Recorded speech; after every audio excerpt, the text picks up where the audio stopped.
혹시 여러분 건강하세요? 건강하시겠죠?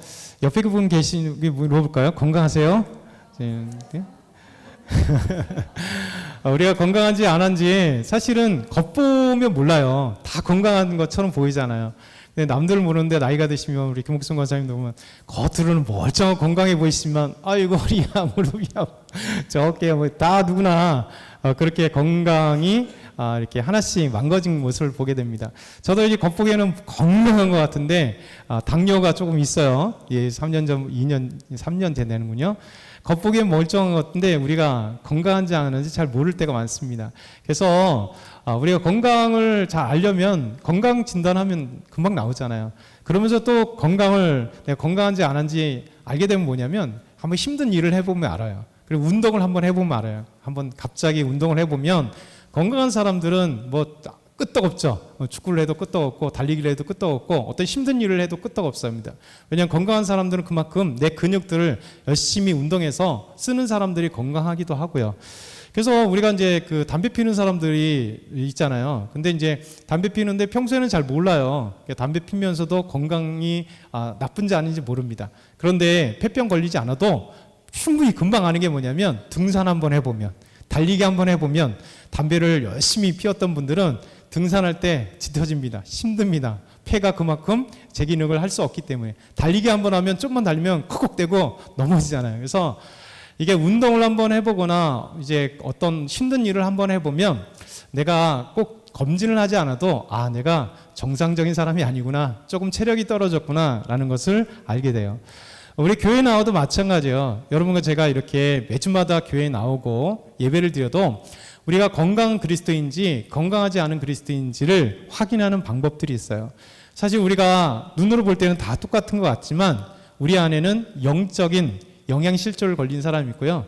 세상을 향하여 계속 일주일 동안 달려가고 교회만 잠깐 왔다가 가시는 많은 그리스도인이 있어요. 그래서 세상은 비만한데 영적으로는 아주 영양실조 걸려있는 그런 사람들이 있습니다. 그래서 우리가 영적으로 건강한지 아니면 영적으로 건강하지 않은지 그러니까 자기를 계속해서 체크해 볼 필요가 있는 거죠. 우리 주님은 우리 오늘 말씀하시기를 하나님은 우리를 그리스도의 예수의 좋은 병사로 우리를 부르셨다 이렇게 말씀하고 있어요. 디모데후서 2장 3절 같이 한번 볼까요? 시작. 넌 그리스도 예수의 좋은 병사로 나와 함께 고난을 받으라. 아멘. 우리 하나님이 우리를 그리스도 예수의 좋은 병사로 부르셨어요. 그래서 병사들은 고난을 받는 거예요. 이게 고난받지 않는 군인들을 뭐라고 얘기합니까? 당나라 부대라고 얘기하죠. 당나라 군대가 되는 겁니다. 여러분 군인들의 목적이 뭡니까? 군대의 목적이 뭐예요? 간단하죠. 그렇죠? 평화시나 아니면 전쟁 시에 조국이나 나라나 우리 가족들을 지키는 게 가장 큰 임무예요. 군인들의 목적은 그게요. 결국 가족들을 지키고 나라를 지키는 것. 그래서 전쟁이 있을 때나 없을 때나 이 지키는 목적이 가장 크고 그리고 또 전쟁이 나면 전쟁터에 나가서 싸우는 것이 군인의 목적입니다. 그러니까 하나님은 우리 믿음의 사람들에게 특별히 이스라엘 백성들에게도 하나님의 군대라 이렇게 표현을 해요.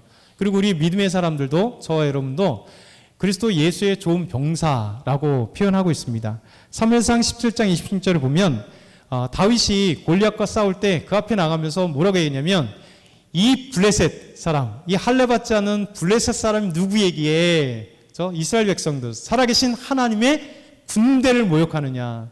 그러니까 블레셋 장군이었던 이 골리앗이 이스라엘 사람들을 모독할 때 다윗이 나가서 뭐라고 얘기했냐면 이 할례받지 않는 블레셋 장수가 누구에게 우리 이스라엘 백성들 곧 하나님이 우리를 부르셔서 군대를 삼으신 하나님의 군대를 모욕하느냐 이렇게 얘기를 합니다. 그래서 오늘 말씀도 우리가 하나님의 사람들 예수 믿는 사람들은요 그리스도 예수의 좋은 군사로 우리를 부르셨어요.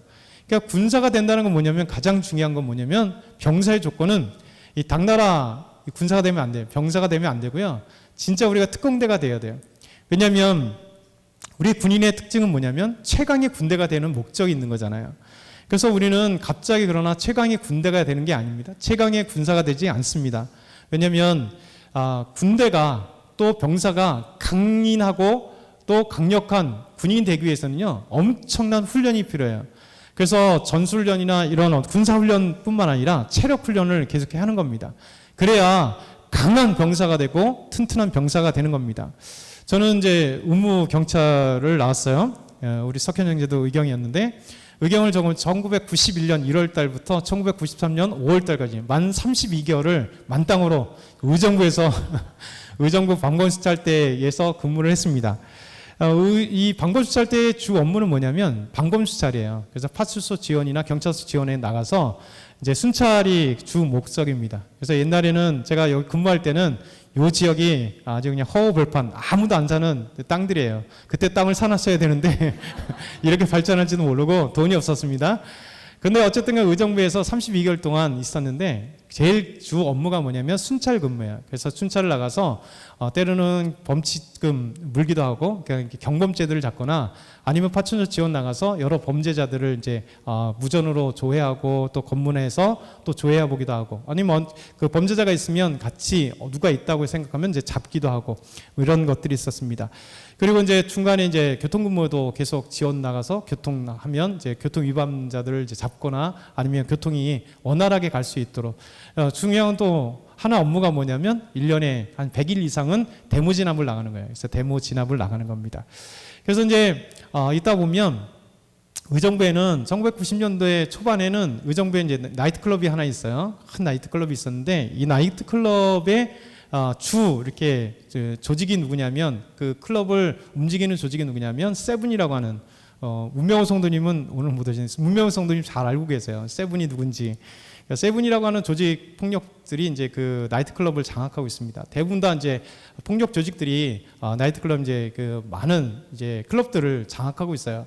여기는 이제 세븐이라고 하는 그 조직이 장악을 하고 있었기 때문에 노태우부터 시작해서 김영삼 정부 때 범죄와의 전쟁이 있었을 때요, 1년에 한 번이나 두 번이 소탕작전이 있어요. 소탕작전을 하면 나가서 이제 그 깍두기들을 잡는 거예요. 이렇게 범죄자들을 잡는데, 그렇게 이제 그 조폭들을 잡으면 조폭들의 이제 우두머리는 안 잡힙니다. 똘마니들만 잡히는 거예요. 이게 등치 이만한 애들. 그래서 의정부에서 저희 때는 이 세븐 애들의 조폭들 깍두기로 들어가는 아이들이 대부분 뭐냐면 대학 못 간 레슬링부, 대학 못 간 유도부 애들, 이렇게 뭐 고등학교 얘기하면 좀 그러니까 그 고등학교에 운동 선수들 고등학교 못 가면 걔들이 이제 다 받는 거예요. 그래서 계속 운동해 왔는데 대학을 못 가니까, 그래서 유도 선수들이라든가 아니면 레슬링 선수들인가 어떤 이런 선수들을 이제 깍두기로 모집하는 거예요. 조폭 똘마니들이죠. 그래서 똘마니들이 있으면 저희가 이제 가서 잡으면 그 수탕작전하면 얘들만 잡히는 겁니다. 사실 등치가 이만한 애들도 있습니다. 막 그래서 걔들이 꺾이면 뭐 사실 꺾이겠습니까? 제가 유도도 못했는데 제가 당하겠죠. 근데 경찰이라고 하는 신분이 있다 보니까 이제 걔들을 잡는 겁니다. 막 잡고 여러 가지 것들이 있어요. 그러다 보니까 여러 업무들이 있잖아요. 순찰해서 범죄자들을 잡거나 또 교통근무를 통해서 교통의 어떤 여러 가지 범칙금 물기 위해서 교통법규 어긴 사람들을 잡거나 아니면 데모를 나가서 데모 진압을 하면, 이 데모 진압들을 되게 쉽진 않아요. 왜냐하면 데모 나가면 수천 명 또 수백 명이 되는 데모대들과 함께 그 시위대를 막기 위해서는 여러 가지 일이 있어요. 예전에는 많은 화염병이 날려오고 돌멩이가 날라오기 때문에 돌멩이들을 막거나 돌멩이를 좀 피하거나 화염병을 피하거나 이런 것들이, 그리고 이제 시위대를 잡아야 되는 이런 일들이, 여러분은 시위대였고 저는 막는 사람이었겠죠. 그러니까 이런 업무들이 있다 보니까 그래요. 근데 여러분 이렇게 갑자기 데모라고 하는 것은 실전이에요. 그리고 누군가를 잡는 건 실전입니다. 그래서 우리가 경찰의 그 법규를 모르면 상대방이 어떤 법규에 무슨 것을 위반했는지 모르니까 그런 법규들을 외우고 암기하고 나가서 이제 교육받으면서 잡는 거죠. 데모 진압도 마찬가지입니다. 데모 진압을 하게 되면 여러분 우리가 훈련받고 강하지 않으면 나가면 깨지는 거예요. 1개 중대나 아니면 몇 개 중대가 함께 나가서 때로는 그 규모에 따라서 가서 이제 전진하는데, 그 것들을 막기 위해서는 우리는 이제 의경은 실전이잖아요. 이게 실전이다 보니까 항상 준비되지 않으면 겉으로는 그냥 서 있는 것 같지만 엄청나게 훈련이 많습니다. 저도 엄청나게 훈련을 많이 하고 그리고 엄청나게 구타기합이 많아요. 그래야지만이 우리는 밖에서 활동하다 보니까 실내에서 구타기압이 없으면 정신을 못 차려요. 왜냐하면 금품 수술을 한다든가 아니면 밖에서 탈영을 한다든가 이런 게 많다 보니까. 그리고 대놓고 지나가면 실전에서 현역들은 매일같이 전쟁 날 걸 대비하면서 싸우지만 우리는 실전에 가서 싸워야 되기 때문에 그렇습니다. 그럼 한번 DM 훈련이라고 하는 게 있는데요. 어제 보다가 옛 생각이 나서요. 제 20년 후배들이 한 걸 찍어놨더라고요. 그래서 잠깐 한번 보면 이렇게 훈련합니다.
후배들이 이렇게 훈련을 한 걸 이게 20년 뒤에 2012년에 한 거니까요. 지금부터 이제 10년 전에 영상을 찍어놓은 거 올렸더라고요. 그래서 또 그 시대마다 약간은 다르지만 그 의경들은 어쩔 수 없이 대무 진압을 하다 보니까 실전이다 보니까 이제 저희 때는 이거하고 좀 달리 훈련을 받았는데 어쨌든 간에 이게 DM 훈련이라고 훈련을 받고 이제 저희는 1년에 한 번씩 경기도 23개 중대가 있어요. 한 개 중대 100명, 120명 정도가 되는데 23개 중대가 함께 모여서 검열을 합니다. 그러니까 그 검열하기 위해서 한 달이나 두 달 무지하게 훈련을 근무는 다 나가고 그 빈 시간에 엄청나게 훈련을 받아야 또 나가면 또 엄청 깨지는 거예요. 왜냐하면 다른 중대와 비교를 하다 보니까 거기 위해서는 실전에도 그렇고 계속 이렇게 여러분들 의경을 보면 이런 걸 모르셨죠. 그러니까 그냥 순찰하는 모습만 보고 실제로는 안에서는 현역도 마찬가지겠죠. 그냥 현역만 이제 실제로는 많은 훈련들이 있겠죠. 이 왜 보여드리냐면 과거도 생각날 뿐만 아니라 우리가 실전을 위해서 훈련하지 않으면 여러분 언제든지 실전에 가면 깨지게 돼 있습니다.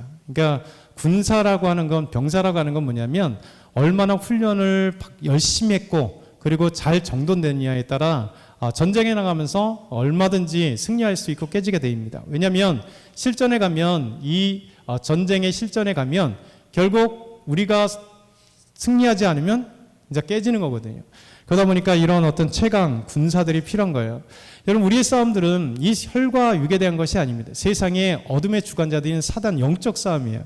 에베소 6장 12절의 말씀 보면 같이 읽어볼까요? 시작.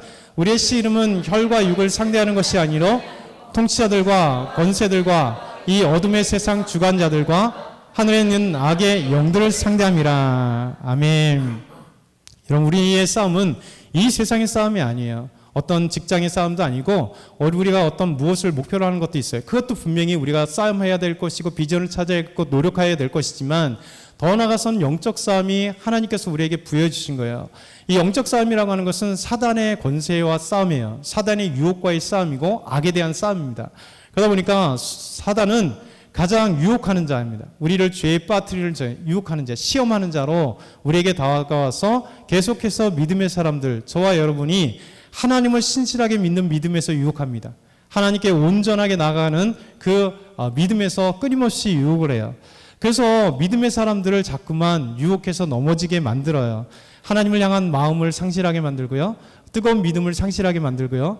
그리고 우리가 하나님께 나아갈 수 있때 세상도 먹고 교회도 나오고 떡 먹고 알먹기 신앙도 회색 분자들을 만들어요. 이게 사단이 하는 역할입니다. 그래서 교회 가서 열심히 뜨겁게 생활하기 뭘 필요해. 그냥 교회만 나가면 되지라고 얘기를 해요. 그래서 세상에 취할 건 다 취하고, 그러니까 많은 그리스도인들이 세상에서도 욕먹는 거 아니겠어요? 요즘에 계속해서 등장하는 많은 그리스도인들 보면 여러분 믿음으로 나갔다는 사람들이 그냥 술에 꺾이고 마약에 꺾이고 무에 꺾이고 이런 것들을 보게 되잖아요. 그래서 우리가 세상의 영적 싸움에서는 우리가 든든하게 우리 자신을 가꾸지 않으면 사단은 끊임없이 우리를 유혹해서 얘기합니다. 주일만 가면 되지. 얘기합니다. 야, 그냥 가면 되지. 그런데 이 예배만 드려주면 되지. 그래서 어느 순간에 우리 중심이 돼갖고요. 뭐라고 얘기하냐면 주일을 가주는 걸로. 여러분 생각해 보세요. 엄마 교회 가주면 되잖아. 교회 가주면 되잖아. 이렇게 얘기를 합니다. 그리고 예배 드려주면 되잖아. 헌금 드리면 되잖아. 이게 뭐여서 어느 순간에 우리 하나님 앞에 하나님의 중심이 신앙이 아니라 내 중심이 되다 보니까 마치 가주면 되는 것처럼, 예배를 드려주면 되는 것처럼, 성경 읽어주면 되는 것처럼, 기도해주면 되는 것처럼. 여러분 그것이 사단의 계략이에요. 우리가 세상에서 하나님 중심이 아니라 예수님 중심이 아니라 내 중심으로 변화되어서 마치 내가 하나님께 무언가 선심성으로 베푸는 것처럼 예배를 드리고, 선심성으로 베푸는 것처럼 봉사하고, 선심성으로 무엇하는 것처럼 그렇게 된다는 거죠. 여러분 신앙의 중심은 하나님 중심입니다. 우리가 예수 그리스도로 불림받아서 죄인이었던 우리가 예수 그리스도를 믿게 돼서 하나님의 자녀가 되었어요. 여러분 믿음의 자녀가 되는 순간 하나님의 중심이 돼요. 그전에 몰랐던 예수님을 발견하고 그전에 몰랐던 하나님을 발견하고 나를 사랑하시는 그 하나님의 놀라운 사랑들을 경험하면서 내 중심이었던 삶의 모든 것이 서서히 하나님 중심으로, 교회 중심으로, 우리 성도를 사랑하는 마음들로 나아가게 됩니다. 빌립보서 3장 7절 8절 상반절을 보면 그러나 무엇이든지 내게 유익하던 것을 내가 그리스도를 위하여 다 해로 여길 뿐더러 또한 모든 것을 해로 여김은 내 주 그리스도 예수를 아는 지식이 가장 고상하기 때문이라. 여러분 믿음으로 나가면 하나님 알게 되면 예수님을 알아가는 것이 너무 기뻐요. 나를 사랑하신 주님 삶 속에 경험하거든요. 하나님의 놀라운 사랑을 우리 마음속에 경험할 때 내 중심이었던 나의 모습이 하나님 중심으로 돼요. 그래서 교회 가는 것이 얼마나 기쁘고 행복한지, 예배 드리는 것이 얼마나 기쁘고 행복한지, 주님을 사랑해서 나가는 것이 얼마나 행복하고 아름다운지, 섬겨주는 것이 얼마나 행복하고 아름다운지. 어제 결혼식 갔다가 오면서 가서 우리 김영 성도님의 이야기를 들으면서 마음이 엄청나 기쁘고 감사하고, 왜냐하면 음식이 생기면 교회 갖고 싶은 갖고 드리는 정상적이라고 말씀드렸어요. 이게 정상적인 거예요. 왜냐하면 어느 순간에 하나님의 사랑이, 은혜가 찾아오면 나도 모르게 변하게 돼 있어요. 별로 생각 없던 그 모습들이 교회를 생각하고 교회 식구들을 생각하고 무엇인가 주님을 생각하는 그 마음들이, 우리 중고등부와 유초등부에도 귀하게 오늘 간식을 쏘셨잖아요. 햄버거 세트로 아이들. 여러분 아이들을 향한 마음이 생기지 않으면 아이들에게 어떻게 햄버거 세트를 그렇게 즐겁게 사오실 수 있겠어요? 저와 여러분이 마찬가지입니다. 우리가 주님을 섬길 때 어느 순간에 우리가 사랑하는 사람이 나타나면 그 사랑하는 사람 사랑하면 뭐든지 해주고 싶지 않겠어요? 우리가 주님을 사랑하는 순간, 하나님 만나는 순간 하나님께 나아갈 때 무엇인가 기쁘게 드리게 되는 겁니다. 고린도전서 15장 10절에 보면 사도 바울은 이런 아름다운 고백을 드려요. 그런 은혜가 나 된 것은 하나님의 은혜로 된 것이니. 나의 나 된 것은 주님의 은혜라. 이 찬양이 여기서 나오는 거죠. 무엇이든지 주님을 위해서 나가는 거예요. 그래서 나의 나 된 것은 하나님의 은혜로 된 것이니 내게 주신 그의 은혜가 헛되지 아니하여 내가 모든 사도보다 더 많이 수고하였으나 내가 한 것이 아니요 오직 나와 함께 하신 하나님의 은혜라. 그러니까 하나님의 은혜가 있는 사람은요, 주님을 위해서 하는 것이 나의 나된 것은 오직 주님의 은혜라고 하는 것을 알게 되면서 하나님께 기뻐하고 감사하게 되는 겁니다. 여러분, 하나님이 우리를 그리스도의 좋은 병사로 부렸을 때 우리가 시시한 병사가 군인이 되기를 원하지 않으세요. 우리가 나약한 병사, 영적 메말라서 그런 허약한 병사가 되기를 원하지 않으세요.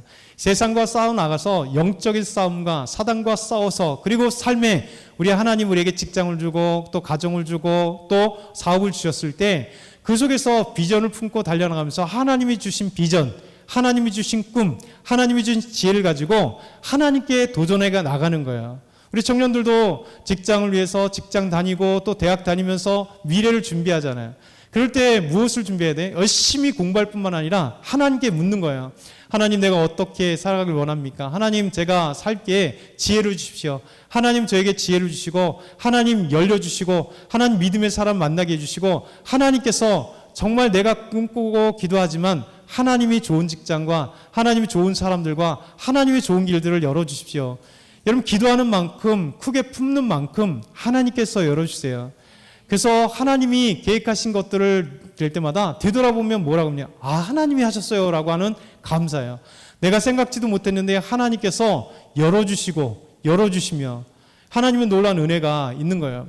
지난주에 김인종 목사님 함께 식사하면서 그런 얘기를 합니다. 뭘 간증을 하냐면, 자기 딸이 이제 올간을 해요. 올간을 반주인데 이제 한국에 좋은 학교를 나오고 이제 독일에 유학을 갔으면 석사가 좀 게팅겐 대학교. 그러니까 우리나라면 이제 서울대, 연고대 같은 최고의 대학입니다. 게팅겐 대학교에 이제 석사 과정으로 이제 올가를 가서 좀 다니다가 한국에 딱 왔는데, 교회 이제 본인의 교회에 있는데 갑자기 한 자매가 딱 등장하니까 나머진 다 알아요. 누군지. 담임 목사님 딸인 걸 아는데, 한 녀석이 이 교회를 처음 왔는데, 쟤 누구니? 물어봤더니 담임 목사님 딸이라는 거야. 그 방학 사이에 목사님의 딸을 사귀게 된 거예요. 이 친구가 사귀게 돼서 쭉 나가는데, 이 친구는 군산대를 졸업하고 군산대 석사 과정만 돌아게, 참 부모님은 어렵게 시골에서 농사를 짓는 그런 친구예요. 근데 이제 취업을 해서 잘 안 되고 하니까 이제 안산 쪽으로 와서 취업을 알아보고 하는 가운데 안산 동산교회를 또 갔는데, 눈에 띈 것이 담임 목사님 딸인 거예요. 근데 결론적으로는 이 친구들이 결혼을 했습니다.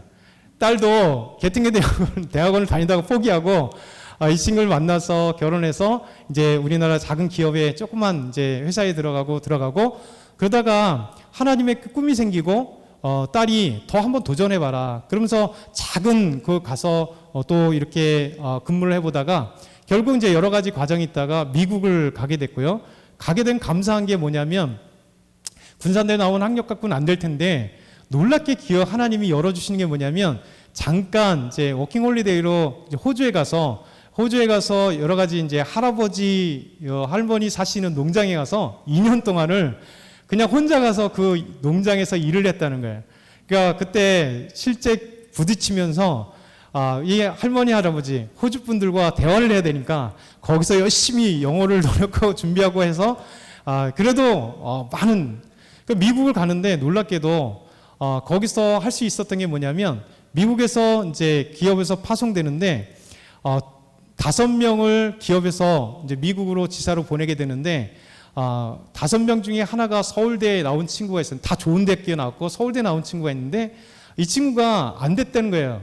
영어가 실전 영어에서 안 돼가지고 탈락이 되면서 떨어졌던 목사님 사이가 된 거예요.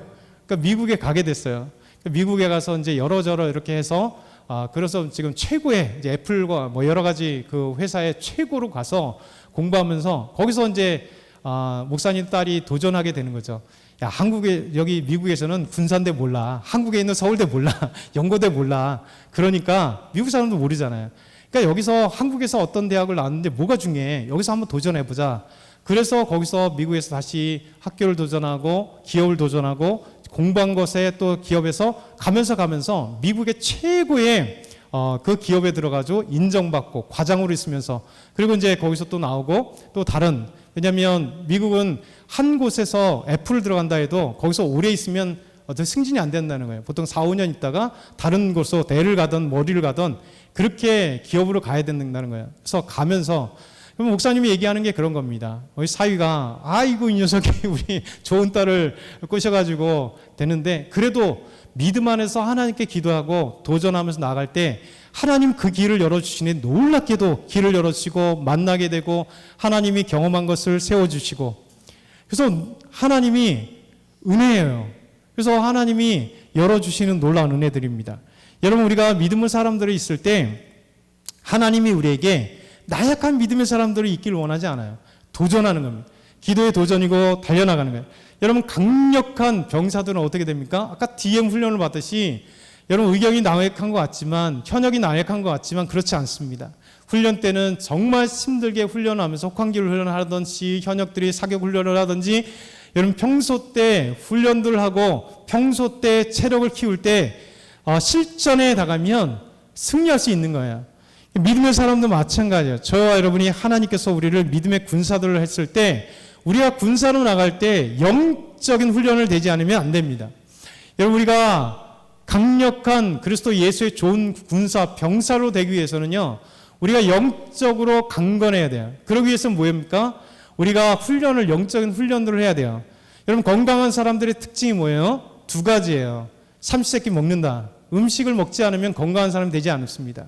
또 한 가지 뭐냐면 운동을 한다.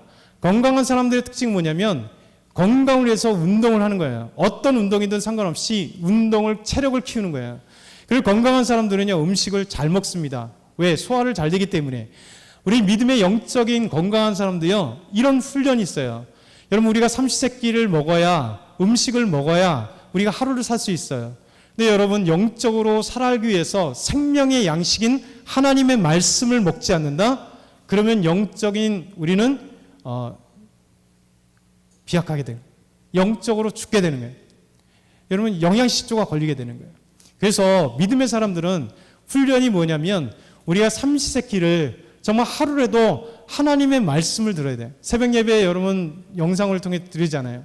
말씀을 통하여 듣고 성경을 펴서 듣고 한 구절이라도 하나님의 말씀을 읽고 그래서 영적인 양식이 내 영혼을 강건할 수 있는 음식이 되기 때문에 하나님의 말씀, 하나님의 말씀은 살았고 운동력에서 활력이 있어 좌우의 날선 어떤 것보다 예래요? 혼과 영과 관절을 찔러 쪼개게 하는 말씀, 이 우주 만물을 창조하신 말씀, 예수님께서 나오라 명령하실 때 나병 환자가 날 수 있는 놀라운 권능의 말씀, 하나님 말씀이에요. 성경은 단순하게 글이 아닙니다. 이 말씀이 믿음을 통하여 역사하시는 하나님의 말씀이 되기 때문에 이 말씀을 통해 우리가 강건하게 되는 거예요. 영적으로 튼튼하게 되는 거예요. 그래서 우리의 믿음의 훈련은 강건한 그리스도의 좋은 병사가 되기 위해서는 여러분 생명의 말씀인 하나님의 말씀을 받아야 돼요. 그리고 우리 예배 훈련을 해야 돼요. 예배 훈련. 예배는요 드려주는 훈련이 아닙니다. 여러분 예배는 하나님께 우리 자신을 드리는 거예요. 믿음으로 드리는 거예요. 그래서 영혼을 드리는 거예요. 그래서 예배에 늦지 않도록 훈련해야 돼요. 그리고 하나님 앞에 예배를 사랑하는 마음으로 하나님께 예배를 드리고 이 시간에 하나님을 만나기 위해서 소망할 때요. 하나님이 기도할 때 열어주세요. 영적인 눈을 열어주셔서 성령 하나님이 우리에게 들어오셔서 예배 가운데 하나님의 임재를 체험하고 살아계신 하나님을 체험하고 영적인 눈을 통하여 하나님의 말씀을 깨닫게 하시는 놀라운 은혜예요. 그래서 예배에 목숨을 걸어야 돼요. 여러분 예배에 목숨 거는 사람들만이 하나님을 만나게 돼 있어요. 예배에 목숨 거는 사람들만이 삶이 변화되게 돼 있어요. 그래서 우리가 예배는 우리가 보는 게 아니에요. 예배는 드리는 겁니다. 보이지 않는 하나님께 예배 첫 시간부터 마지막까지 하나님께 드릴 때 우리 하나님이 예배를 받으시고 임재하셔서 우리 영혼들을 바꿔주시는 거예요. 그래서 예배 가운데 하나님의 은혜를 체험하고 예배 가운데 하나님 말씀을 깨닫게 하시고 예배 가운데 하나님 놀라운 은혜가 예배는 예배의 모든 요소에 우리 신앙의 모든 요소가 되어 있습니다. 예배 말씀이 있죠. 기도가 있죠. 찬양이 있죠. 그렇죠? 하나님께 예배 드리는 헌금이 있죠. 예배 때 모든 신앙의 모든 것들이 예배를 통하여 훈련되고 예배를 통하여 만나게 되는 거예요. 여러분 예배를 통하여 그렇게 기도 훈련을 해야 돼요. 기도가 작던 적던 하루에 매일같이 자기 전이든 일어나든 삶에 또 있던 문제가 하나님 앞에 예배 드려야 돼요. 여러분 기도하면서 기도는 하나님과 우리 사이를 연결하는 끈이 됩니다. 기도는 생명 호흡이에요. 우리가 매일같이 숨을 쉬는 것처럼 그래야 사는 것처럼 기도를 통하여 하나님 만나야 되기 때문에 기도는 하나님과 만나는 영적인 호흡이고, 기도는 하나님과 우리 사이를 이렇게 묶어주는 끈이에요. 그래서 기도 훈련을 계속 했대요. 하나님 우리의 마음을 열어주시고, 하나님 우리 문제를 해결해 주시고, 사업이 힘들고 직장이 힘들고 삶의 문제, 미래 답답할 때 기도할 때 하나님이 그 문제를 열어주세요. 사람을 만나게 해주시고, 또 직장의 문을 열어주시고, 또 사업의 문을 열어주시는 것, 이 모든 것들이 바로 기도 훈련을 통해서 이루어지는 거예요. 그리고 삶 속에 여러분 그리스도의 좋은 병사로 불렀으면 사도 나와 같이 고난을 받으라는 거예요. 여러분 병사가 훈련하는 고난이 없으면 어떻게 강력한 군인이 될 수가 있겠어요? 여러분 믿음의 사람들은요, 이 훈련, 예배 훈련과 기도 훈련과 말씀의 훈련과 찬양의 훈련과 삶의 이 도전들을 할 때 삶에 나타나는 문제 가운데 우리 신앙에 부딪힘이 있어요. 그래서 그 삶에 나타나는 문제 가운데 기도하며 해결하고요.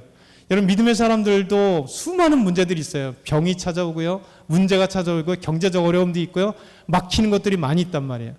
근데 믿음의 사람들의 특징이 뭐냐면 강력한 힘으로, 믿음으로, 하나님이 주신 힘으로 이겨나갈 수 있는 힘이 되고요, 삶을 보는 다른 시점이 생기는 거예요. 시야가 생기는 겁니다.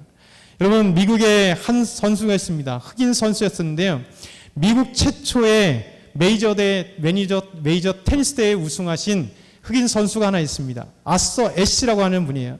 이분은 인종차별이 가장 심했었던 버지니아에서 가난한 경비원의 아들로 태어났던 흑인이었습니다. 근데 그가 테니스 선수가 되어서 전 세계 랭킹 1위를 2번이나 했던 전설적인 테니스 선수였습니다. 근데 이제 은퇴하고 나서 심장 질환 때문에 테니스 선수를 은퇴하고 나서 자선 사업가로, 또 흑인과 또 어린아이들의 인권을 위해서 열심히 인권 운동하러 활약했던 아름다운 분이었습니다. 그가 심장 질환 때문에 테니스 선수를 마치고 또 열심히 인권 운동가로 활약하다가 심장 수술을 받게 되었어요. 그러니까 심장 수술을 받다가 이 심장 수술 혈액을 투입하면서 수혈을 하면서 에이즈 환자의 이 혈액을 받은 거예요. 그래서 그것 때문에 에이즈가 걸리게 되고 감염되었습니다. 많은 사람들이 너무 안타까워했죠. 귀하신 분인데, 믿음의 사람인데, 정말 존경받는 분인데.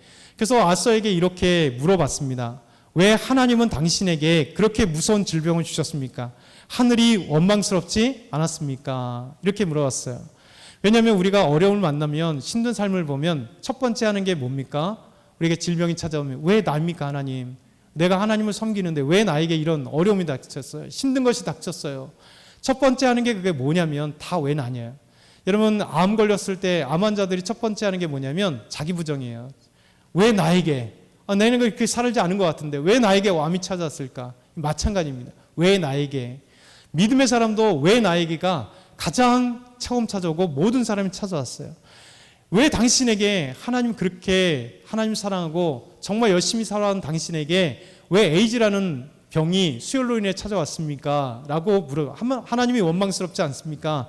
라고 어떤 분이 물어봤어요. 근데 아서가 이렇게 대답합니다. 내가 메이저 대회 우승컵을 들었을 때 왜 나야? 라고 묻지 않았습니다. 그렇잖아요. 메이저 우승했을 때 왜 나에게 우승이야? 라고 묻지 않았습니다. 최선을 다해서 열심히 공부하고 준비한 만큼 우승한 거죠. 마찬가지입니다. 나는 나의 죽음에 대해서도 왜 나야라고 묻지 않겠습니다. 나의 고통에 대해서 왜 나야라고 묻는다면 내가 받을 은혜에 대해서도 왜 나야? 내가 왜 은혜를 받지? 라고 물어볼 겁니다. 여러분 이것이 얼마나 소중한 아름다운 고백인지 몰라요.